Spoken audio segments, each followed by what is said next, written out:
नमस्कार, good morning. मी ऋतुजा कदम. 7 सलाम या बुलेटिन मध्ये आपलं स्वागत आहे.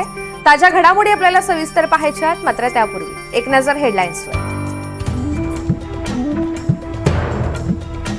गोरेगाव नेस्को सेंटर मध्ये मनसेचा आज मेळावा. मनसे गटप्रमुख पदाधिकाऱ्यांसह शाखा अध्यक्ष राहणार उपस्थित. राज ठाकरे करणार मार्गदर्शन. मुख्यमंत्री देवेंद्र फडणवीस आज नागपूर दौऱ्यावर. सामाजिक न्याय विभागाच्या कार्यक्रमाला उपस्थित राहणार.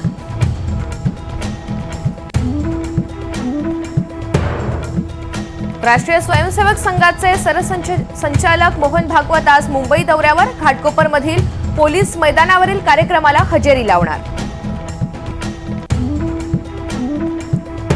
माहिती म्हणून निवडणूक लढायची आहे, पण खुमखुमी असेल तर धनुष्यबाण कसा चालतो ते दाखवू. उदय सामंत यांचा मित्र पक्षांना धमकीवजा इशारा. सरकारनं पूरबाधित शेतकऱ्यांना जाहीर केलेली मदत अद्याप शेतकऱ्यांना पोहोचली नसल्यानं काँग्रेस आक्रमक.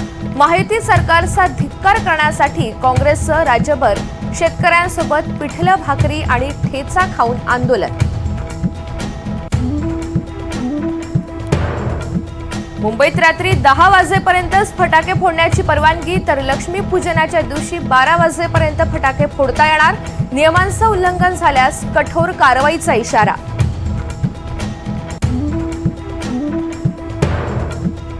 धनत्रयोदशी दिवशी सोने चांदीसह तब्बल 1 लाख कोटींची खरेदी. गेल्या वर्षीच्या तुलनेत यंदा 25% वाढ. व्यापारी संघटनेची माहिती.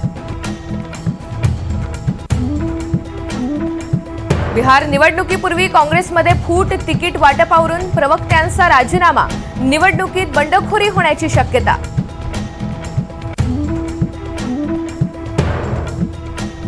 रोहित शर्मा, विराट कोहली पर्थच्या मैदानावर उतरणार. भारत ऑस्ट्रेलिया आमने सामने येणार.